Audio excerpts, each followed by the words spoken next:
तो आज हम सीखने वाले हैं सबसे सुंदर ब्राइडल मेकअप। तो चलिए शुरू करते हैं। तो सबसे पहले हेयर को अच्छे से लॉक करना है ताकि कोई भी बाल हमारे मेकअप के बीच में ना आए।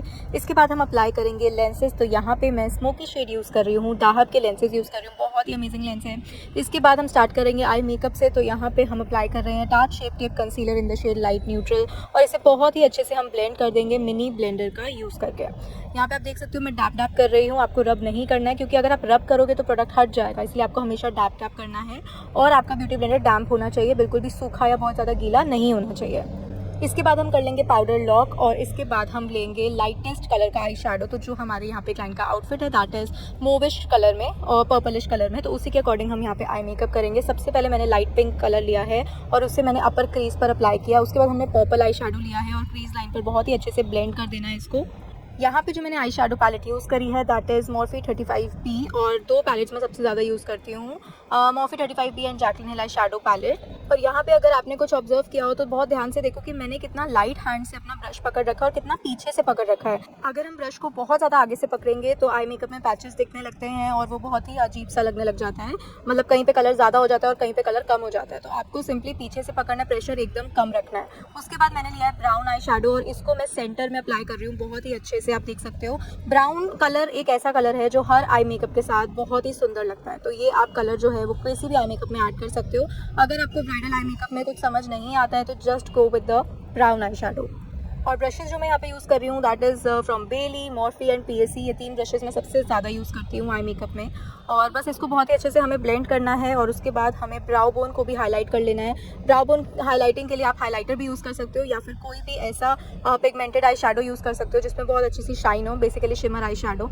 इसके बाद हम फेस प्रेप कर रहे हैं, तो सेटोफिल मैं अप्लाई कर रही हूँ। इससे पहले हमने फेस को अच्छे से क्लीन कर दिया था। और टोनर अप्लाई कर लेंगे, रोज़ वाटर भी अप्लाई कर सकते हो आप। एंड ब्रश की ही हेल्प से यहाँ पे मैं फेस पे अच्छे से मॉइस्चराइज कर रही हूँ, आप चाहो तो हैंड से भी कर सकते हो।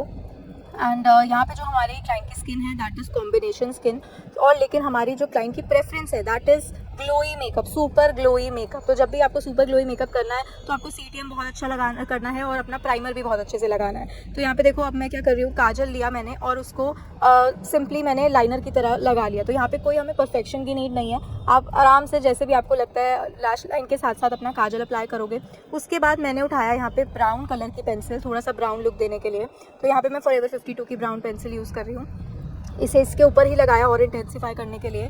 और उसके बाद थोड़ा सा इसको मर्ज कर देंगे का मतलब है थोड़ा ब्लेंड कर देंगे इसको। और ब्रश में मैंने जो लिया वो ब्राउन कलर ही लिया, ब्राउन आई शेडो लिया, और इसको मैं अच्छे से ब्लेंड कर दूँगी ताकि थोड़ा सा स्मोकी इफेक्ट आ जाए। तो पेंसिल ब्रश आपको यूज़ करना है, जो कि आपके पास सबसे छोटा ब्रश हो आपको यूज़ करना है इसके लिए। और इसी से देखो मैंने विंग आई लाइनर भी क्रिएट कर दिया जो कि बहुत अच्छा लग रहा था। मतलब पूरे मेकअप होने के बाद मुझे सबने यही बोला कि eye makeup is looking like a wow, तो ये बहुत अच्छा लग रहा था। और अब हम इसमें दोनों साइड ऐसे रैंडमली मैंने विंग क्रिएट कर दिया, कोई लाइनर नहीं लिया, कुछ नहीं लिया, सीधा शैडो से विंग क्रिएट कर दिया देखो। और इसके बाद अब मैं करने वाली हूँ यहाँ पे शिमर अप्लाई। तो यहाँ पे मैं एक शैम्पेन कलर का शिमर ले रही हूँ और बहुत थोड़ा सा उसको सेंटर में अप्लाई कर रही हूँ, सिर्फ आईलिड पे। आपको पूरा भरना नहीं है, पूरा ग्लिटर नहीं लगाना है, ये थोड़ा सा हम डिफरेंट आई मेकअप कर रहे हैं तो जस्ट हल्का सा टेंट देना है आपको कोई भी शिमर शैडो का। तो यहाँ पे मैंने फिंगर से इसको अप्लाई कर लिया है। अब देखो हमने इतना ज़्यादा ब्लेंडिंग करी है तो डेफिनेटली जो नीचे अंडर आइज़ है उस पर हमारा फॉल आउट होगा ही होगा। जो हमारा आई शेडो है वो अंडर आइज़ पे थोड़ा बहुत गिरेगा ही गिरेगा, तो उसको अच्छे से क्लीन कर लेंगे।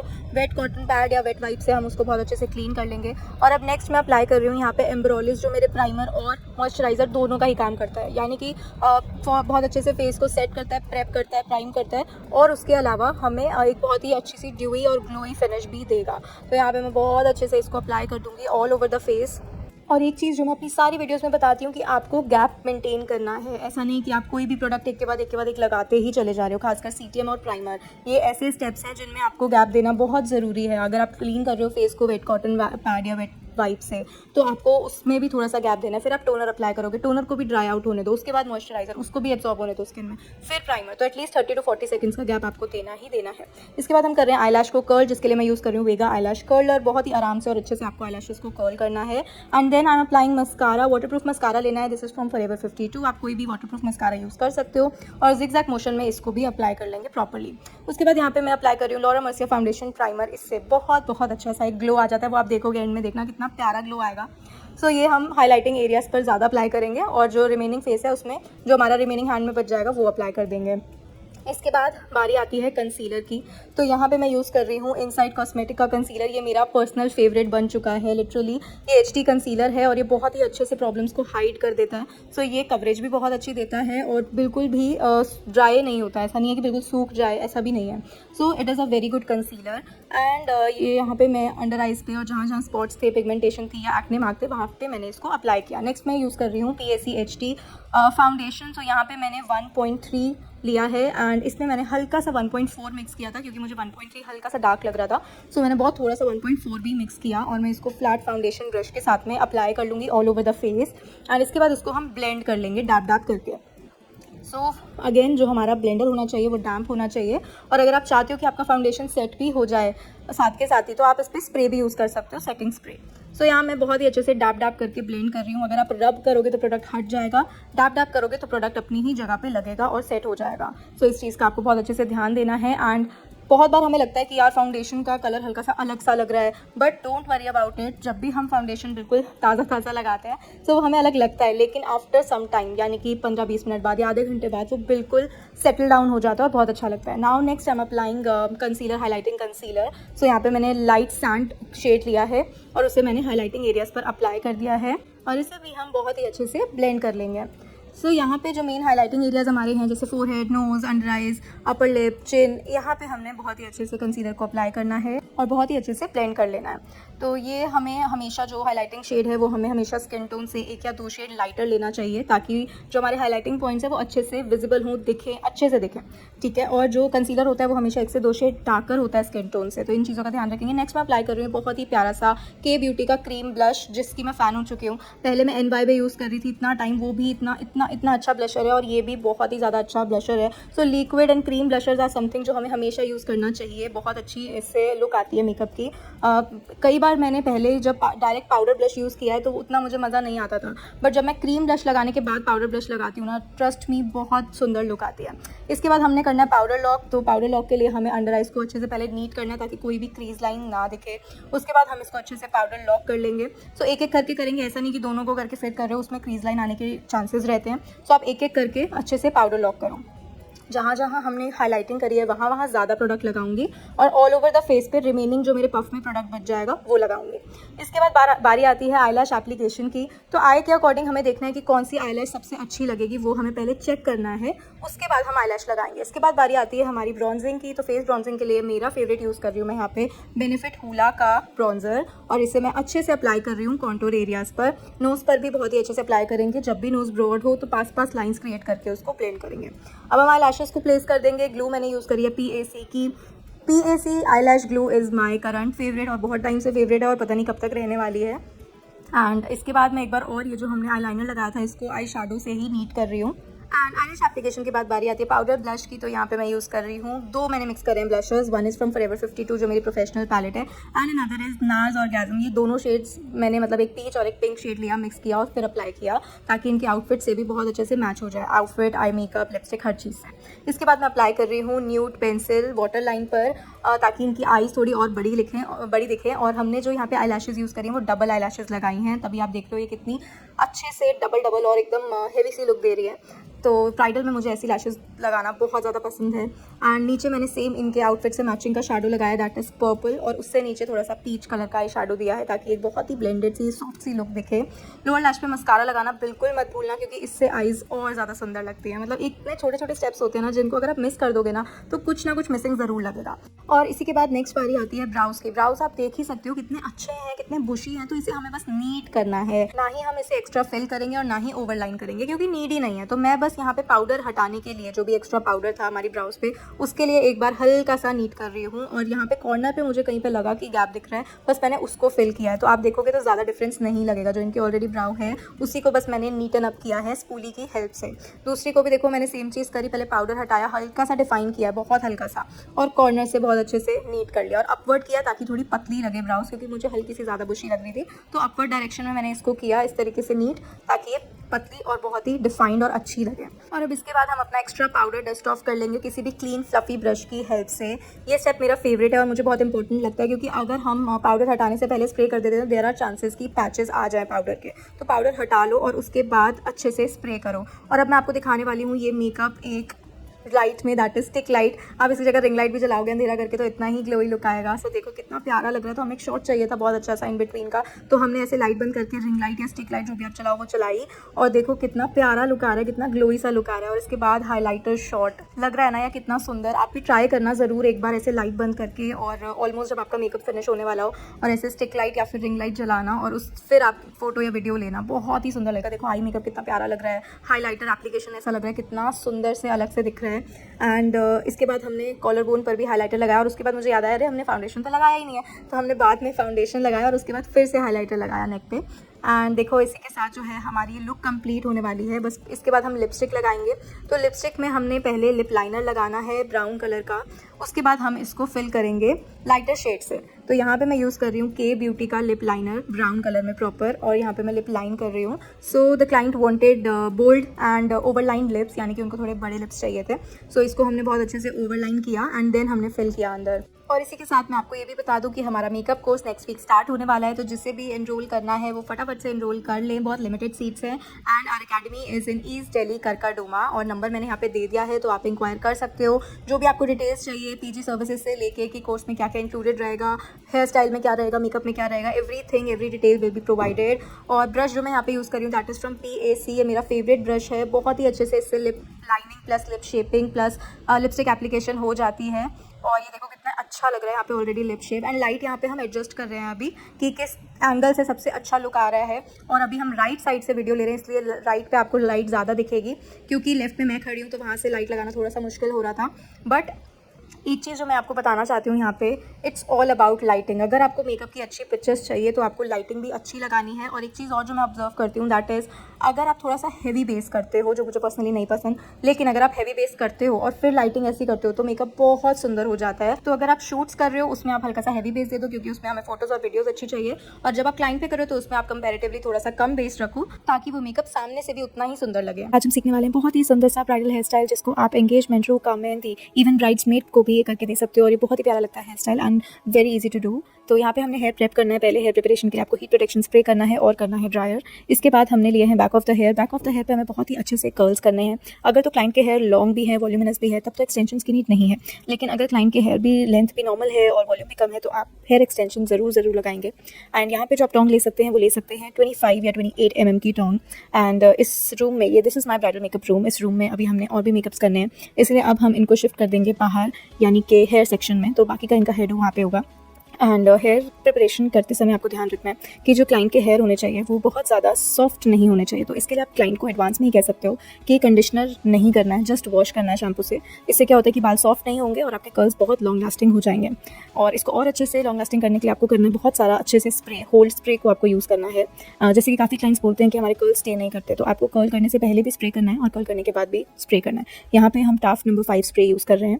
और टेक्निक आप देख सकते हो यहाँ पे किस तरीके से हमने कर्ल करें। एंड बैक पे कर्ल करना है, लेंथ जो हम ले रहे हैं हाफ ऑफ द लेंथ पे हम कर्ल कर रहे हैं। बहुत ऊपर से अगर हम कर्ल करेंगे तो लेंथ भी शॉर्ट हो जाएगी हेयर की, और उसमें ज़्यादा सुंदर लुक भी नहीं आएगा। जैसे क्लाइंट की डिमांड है कि लॉन्ग रहने चाहिए हेयर, उसी तरीके से हम यहाँ पे कर रहे हैं। इनका मेकअप ट्यूटोरियल मैं ऑलरेडी डाल चुकी हूँ यूट्यूब पे, तो लिंक मैं डिस्क्रिप्शन में दे दूँगी। बहुत ही सुंदर सा ग्लैम मेकअप अगर आपको सीखना हो तो उनका आप ट्यूटोरियल देख सकते हो। और यहाँ पे सेक्शन बाय सेक्शन हम निकाल रहे हैं। टेलकोम से नीट करना है सेक्शन, पैटर्न ब्रश से आप पहले ओवरऑल हेयर को नीट कर लोगे, फिर उसके बाद टेलकोम की हेल्प से जैसे जैसे आप सेक्शंस निकालोगे वैसे वैसे आप नीट करोगे बालों को। और साथ ही हमने यहाँ पे पूरे सेक्शन में स्प्रे भी कर लिया है।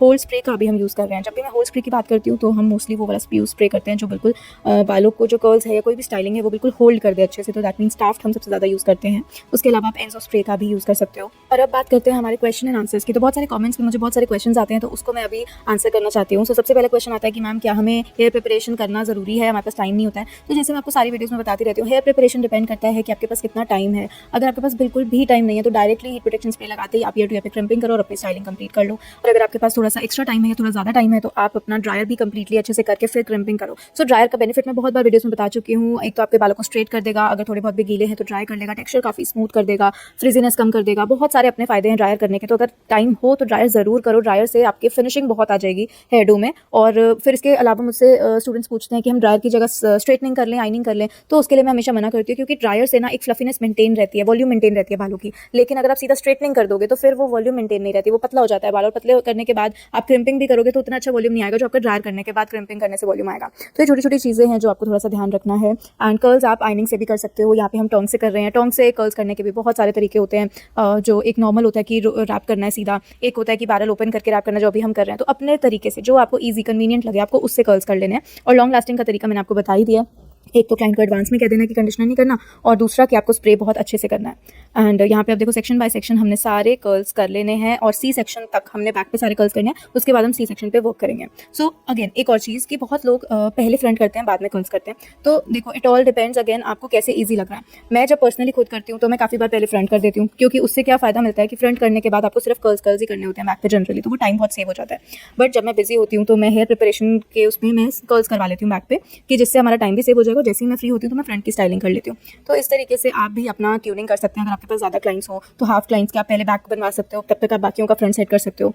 इसके अलावा स्टूडेंट्स का क्वेश्चन होता है कि टेम्परेचर क्या रखना चाहिए, तो टेम्परेचर जो जनरली आपको रखना चाहिए 190 195 तक आप इजीली रख सकते हो। इसके अलावा अगर क्लाइंट का हेयर बहुत ज़्यादा सेंसिटिव है या बहुत ज़्यादा डैमेज का मतलब होता है जिसने बहुत बार ट्रीटमेंट या हेयर कलर कराया हो, उसके बाल में थोड़े से वीक हो जाते हैं, तो उस पर हमें कम टेम्परेचर यूज़ करना चाहिए, जैसे 180 190 इतना ही। लेकिन अगर किसी का बिल्कुल वर्जन हेयर है और वो कह भी रहा है कि उनके स्टे नहीं करते कर्ल्स और बहुत मोटा बाल होता है किसी का, उस पर आप 190 से 200 के बीच में आराम से यूज़ कर सकते हो। तो जैसे कि काफ़ी लोगों की हैबिट होती है कि डायरेक्टली 220 230 पे सेट कर देते हैं टेम्परेचर और उसके बाद यूज़ करते हैं डोंग, वो काम नहीं करना है। हमें क्लाइंट के बाल डैमेज नहीं करने हैं। क्लाइंट तभी आपके पास बार आएगा जब उनको अपने बालों में कोई भी डैमेज नजर नहीं आएगा, और उनको यही फील होगा कि जब वो घर गए उनकी इजीली स्टाइलिंग भी ओपन हो गई और बाल टूटे भी नहीं, जले भी नहीं। तो इस चीज़ का आपको बहुत ध्यान रखना है। एंड यहाँ पे आप देखो हमारा जो है वो बिल्कुल बैक के कर्ल्स ऑलमोस्ट कंप्लीट हो गए हैं। इसके बाद हमारा रह जाएगा सी सेक्शन, और इसमें हम ये भी सीखेंगे कि पासा एप्लीकेशन कैसे करनी है, टीका एप्लीकेशन कैसे करनी है, सब कुछ आपको सीखने को मिलेगा इसमें। एंड अब बारी आती है हमारे पफ की। तो यहाँ पे हमने सी सेक्शन निकाला। सी सेक्शन निकालने के बाद इसको हमने करना है बैक कोमिंग। बहुत ज़्यादा नहीं करना है, बस इतना करना है कि थोड़ा सा वो वॉल्यूम ऐड ऑन हो जाए। इनको बहुत ही अच्छे से नीट करेंगे और अब इसको लॉक कर देंगे बॉब पिन से। बॉब पिन आप छोटा सेक्शन है तो छोटी बॉब पिन्स यूज करोगे, बड़ा सेक्शन है तो बड़ी बॉब पिन्स, और क्रिस क्रॉस में आपको पिन्स लगानी है, एक राइट से लेफ्ट और एक लेफ्ट से राइट। और इसके बाद बारी आएगी फ्रंट सेट करने की। तो हमने जो है मांग टीका लगाया थ्रेड की हेल्प से पहले, उसके बाद साइड सेक्शंस को लॉक करना है। तो साइड सेक्शन को अच्छे से हमें नीट करना है। स्प्रे आपको 2 यूज करने हैं, शाइन स्प्रे और होल्ड स्प्रे। फ्लिक्स निकाल देनी है फेस ट्रिमिंग के लिए, एंड टेल कोम की हेल्प से बहुत अच्छे से नीट करना है। नीट करने के लिए आपको 4 से 5 बार एक ही जगह पे कोम चलाते रहना है। और अगर आपको लगे कि बेबी हेयर थोड़ा सा भी ज्यादा है तो उसको बहुत ही अच्छे से नीट करना है। फिंगर की हेल्प से आप लेयरिंग क्रिएट करेंगे। अलग तरीके से हम लेयरिंग करते हैं। जो अभी मैंने लेयरिंग करी है फिंगर की हेल्प से, उसे हम टेक्सचर कहते हैं, जो कि बहुत ट्रेंड में है और ऐसा लगता है कि बिल्कुल नेचुरल हेयर स्टाइल बना हुआ है। तो ये चीज़ आप कर सकते हो। फिंगर की हेल्प से आपको नीट करना है। एक बार आपने कोम से नीट कर दिया, उसके बाद आपको फिंगर की हेल्प से नीट करना और हल्का सा ट्विस्ट करके आपको इसको लॉक कर देना है बॉब पिन की हेल्प से। एंड अब यहाँ पे इसके बाद बारी आ जाएगी हमारा जो रिमेनिंग हेयर है जो यहाँ पे रह गया, उसको भी हम फटाफट से कर्ल कर लेंगे। मांग टीका हम 2 से 3 तरीके से सेट कर सकते हैं। पहला, जब आपने सेंटर पार्टिंग निकाल ली और आप बाकी का काम करना शुरू कर दिया, तो आप थ्रेड लगा के टीका तभी सेट कर दो और उसके बाद सी सेक्शन निकाल के उसके ऊपर पफ बना दो। ये तो सबसे बेस्ट तरीका हो गया। दूसरा कि अगर आप भूल चुके हो टीका सेट करना, तो आपको सिंपली निडल लेनी है बड़ी वाली। बड़ी निडल लेने के बाद आपको मेक श्योर करना है कि उस निडल पर पॉइंटेड नहीं होना चाहिए, वो सर में नहीं लगनी चाहिए। प्लास्टिक में भी निडल्स आजकल आने लगी हैं, तो आपको उसमें धागा लगाना है। धागे में आपका टीका भी होना चाहिए और उसकी हेल्प से आप निडल को आगे से पीछे लेके जाओगे और खींच लोगे एंड पीछे लाके लॉक कर दोगे, तो बहुत ईजिली आपका टीका सेट हो जाएगा। बट ये सिर्फ उस केस में वैलिड है जब आपके टीके की चेन पतली है। अगर तो आपकी टीके की चेन बहुत मोटी है तो वो फिर आप इंस्टेंट अंदर नहीं डाल पाओगे, वो बालों में अटक जाती है।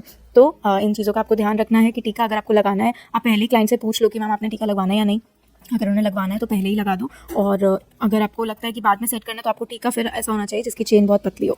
एंड यहाँ पे हमारे जो कर्ल्स हैं वो कंप्लीट होने वाले हैं। एंड यू कैन सी हमने स्टिकर मेहंदी लगाई है। इसकी भी वीडियो मैंने अपने रील्स में डाली है इंस्टाग्राम में। टैटू मेहंदी ये बहुत ज़्यादा ट्रेंड में है। जब भी आप लोगों को शूट्स करना हो आप इजीली इसको यूज़ कर सकते हो एंड ये बिल्कुल रियल लुक देती है फोटोशूट में भी।